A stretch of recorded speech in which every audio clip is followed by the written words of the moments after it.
Olá, mulher linda, sábia que edifica o lar. Eu sou Eliane Cristina e estamos lendo juntas o livro de Sheila Walsh, Respostas de Deus para os Dias Difíceis. Esta leitura foi autorizada. Para a aquisição do livro, entre em contato com a editora Thomas Nelson. Leitura 36, Força. Pai, eu oro pela amiga que me ouve. Mesmo que suas forças possam estar se esvaindo, a tua palavra declara: diga ao fraco, eu sou forte. Pai, em nome de Jesus, o Senhor é a fortaleza das nossas vidas. Que o Senhor nos capacite para continuarmos seguindo, para olharmos para o alvo da soberana vocação que está em Cristo Jesus e não retrocedermos jamais. Fortalece, Senhor, essa minha amiga, em nome de Jesus. Amém. Uma revolução para o fraco. Não posso ficar alheia ao fato de que quando Jesus fez sua promessa para vencer o mundo, lá em João capítulo 16, versos 33, seus discípulos estavam pensando que as coisas poderiam ter um bom encaminhamento para eles e para o seu povo. Haviam estado com Jesus por quase 3 anos, 3 anos e meio de ministério. Podiam sentir uma mudança e uma revolução no ar. As pessoas seguem Jesus e ele opera milagres.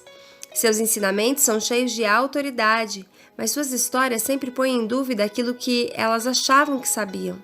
Isso é perturbador, especialmente aos tradicionalistas no meio deles. E a vida de Jesus estava ameaçada por oficiais religiosos e por rabinos. Agora Jesus acabara de entrar em Jerusalém e as pessoas o estão saudando com louvores e jogando seus mantos no chão para que eles atravesse. Está lá em Mateus, capítulo 21, do versos 8 ao 9. A cidade está em polvorosa, os discípulos estão mostrando as edificações do templo para Jesus. Está lá em Mateus, no capítulo 24, do versos 1 ao 2. Pensando, é agora. Esse é o começo da vinda de Jesus como um novo rei e uma nova ordem. Não compreendem que Jesus não tinha vindo para estabelecer um reino terreno, mesmo quando lhes diz que eles serão perseguidos e sofrerão por ele. Mateus, capítulo 24, versos 9. Não veem que a vida de Jesus enquanto homem está a horas de desmoronar em seu entorno. O que vem os deixa perplexos. Após trazer Lázaro dos mortos em João, capítulo 12, do versos 9 ao 10, Jesus não faz mais aparições públicas. Sabe que seu tempo é muito curto e, por um momento, afasta seus inimigos para poder estar com seus amigos mais íntimos e prepará-los para o que estava por vir. Esse, então, é o cenário para a última noite de Jesus com seus amigos. Vão para o salão superior e se preparam para a ceia. Mas antes, Jesus tem de dar-lhes uma última lição, mostrar-lhe de uma maneira diferente que ele veio para trazer a revolução e que ela deve começar em seus corações, não acumulando mais de sua própria força para a batalha, mas confiando somente nele. Assim pega uma toalha e uma bacia d'água e começa a lavar os pés dos discípulos. Os discípulos estão em choque. Aquele que deveria ser o novo rei acabava de assumir o trabalho mais humilhante e trivial, reservado aos escravos não judeus. O mais poderoso escolheu o lugar do mais fraco. Seu braço forte escolheu se tornar fraco. Sabemos que foi assim que Jesus escolheu passar suas últimas horas na terra, em uma situação de fraqueza e humildade, um lugar de sofrimento e não parecendo vencedor, mas sim derrotado. Se os discípulos compreendessem que restava pouquíssima areia na ampulheta, poderiam ter se perguntado: é assim que vai vencer o mundo? Talvez você esteja se fazendo a mesma pergunta. É uma boa pergunta. E a resposta de Jesus é revolucionária. Sim, na fraqueza está a força, porque ao assumir o nosso sofrimento, tornamo-nos fortes. O plano de Jesus desde o começo era vencer o mundo não por meio da força, mas pelo amor, um amor violento, mais forte que a morte, e que nem muitas águas poderiam apagar e que nem os rios poderiam lavar. Está lá em Cânticos, no capítulo 8, do verso 6 ao 7. O Evangelho de João declara isso no começo da cena do lava-pés. Tendo amado os seus que estavam no mundo, amou-os até o fim. João, capítulo 13, versos 1. Ao lavar os pés de seus queridos amigos, Jesus está dando a eles e a nós uma amostra que Ele está prestes a fazer por todos nós. Nos lavar das impurezas e usando não a água, mas seu próprio sangue, Deus começou a nos dar pistas desde o Jardim do Éden, quando Ele matou um animal para dar vestes a Adão e Eva. Gênesis capítulo 3, versos 21. E mais uma vez, ao longo do êxodo e das peregrinações pelo deserto, quando disse aos filhos de Israel para colocarem o sangue de um cordeiro imaculado de 1 ano de idade sobre os umbrais, para que o anjo da morte passasse, Êxodo capítulo 12, do versos 3 ao 13.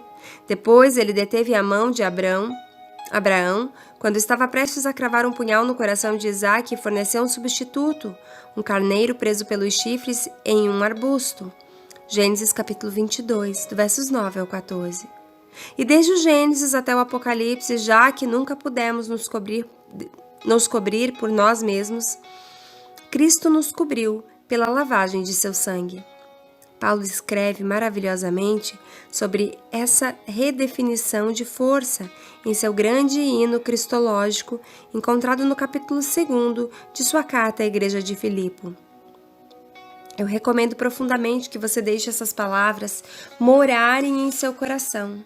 São de uma beleza pungente ao descrever o que Cristo deixou para trás. Mas esvaziou-se a si mesmo, vindo a ser servo, tornando-se semelhante aos homens, e sendo encontrado em forma humana, humilhou-se a si mesmo e foi obediente até a morte, e morte de cruz. Por isso Deus o exaltou à mais alta posição e lhe deu um nome que está acima de todo o nome, para que o nome de Jesus se dobre todo o joelho no céu, na terra e debaixo da terra. E toda língua confesse que Jesus Cristo é o Senhor, para a glória de Deus Pai.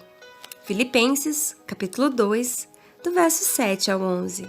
Aqui, aquele que fez de seu verbo todas as coisas, escolheu dobrar os joelhos e permitir que o peso e o pecado do mundo o esmagassem, para que pudéssemos ser livres e para que seu Pai fosse glorificado. Os discípulos, é claro, não compreenderam isso quando no salão superior Jesus lavava e secava seus pés. E é quando Jesus lhe mostra, e a nós, uma das coisas mais notáveis sobre sua promessa de nos ajudar a vencer o mundo, e exatamente como ele vai manter essa promessa. Suas orações mantêm a promessa. Primeiramente, Jesus diz a seus discípulos, a seus princípios algumas coisas perturbadoras. Para Pedro, que ele trairá Jesus. Para todos na mesa, que da mesma forma que o mundo odeia, odiarão a eles também. Que todos serão expulsos da sinagoga e, de fato, que virá um tempo em que aqueles que quiserem matar os discípulos acreditarão que o fazem em nome de Deus. João capítulo 16, do versos 1 ao 2. E que naquela mesma noite, quando ele precisar mais deles do que nunca, eles fugirão para suas casas e o abandonarão. Isso parece por acaso uma maneira de fortalecer os de coração fraco ou de dar forças aos fracos? O que é que Jesus está fazendo, afinal? Acho que ele está dizendo tudo isso vai acontecer, mas Deus ainda está no controle. Ele está dizendo a Pedro, quando você ouvir a si mesmo fazendo exatamente aquilo que jurou não fazer, saiba que eu compreendo e que eu te amo. Está dizendo a seus discípulos e a nós agora, quando o seu mundo cair e nada mais fizer sentido, você estará seguro por mim. Nada do que acontecer será uma surpresa para Deus. Vivemos em um planeta decaído, despedaçado, mas Cristo garantiu nossa passagem até o caminho de volta para casa. Ou como diz em 2ª carta aos Coríntios, capítulo 1, verso 5, se alguém tem causado tristeza, não tem causado apenas a mim, mas também em parte, para eu não ser demasiadamente severo a todos vocês. Para mim, este versículo soa como um gigantesco "não entre em pânico", dito pelo nosso Pai. Assim, com essas palavras, Jesus lidera seus discípulos mais próximos ao Monte das Oliveiras. Lucas, capítulo 22, verso de número 39, nos diz que era comum para Jesus passar algum tempo naquele jardim com Deus para se retirar desse mundo e poder orar. Mas uma coisa que ele faz nesse dia é incomum. Ele se afasta um pouco dos discípulos. Jesus, nosso abrigo, nosso refúgio, nos mostra que mesmo quando achamos que Ele não está por perto, está a uma distância alcançável. Está conosco e preparado e, como diz em João 18,4, sabendo de todas as coisas que estão por vir a Ele e a nós. E enquanto os discípulos dormem exaustos, Jesus ora: Pai, se queres, afasta de mim este cálice. Contudo, não seja feita a minha vontade, mas a tua. Lucas, capítulo 22, versos 42. Aqui Cristo reúne nossa humanidade com um chamado à servidão, sabendo o que lhe esperava naquela noite. Cristo pergunta se seria possível evitar tal destino, e ainda assim, da mesma frase, dobra seus joelhos à vontade de Deus.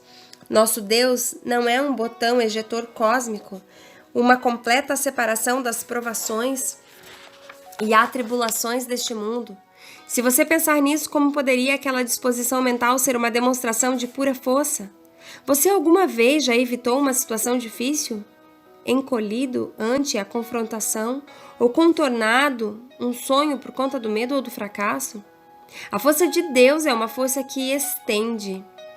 E nos erguendo com sua força, Ele nos dá força para nos estendermos também.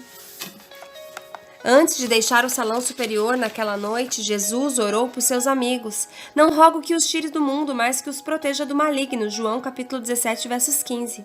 Deus irá proteger-nos, como diz o versículo.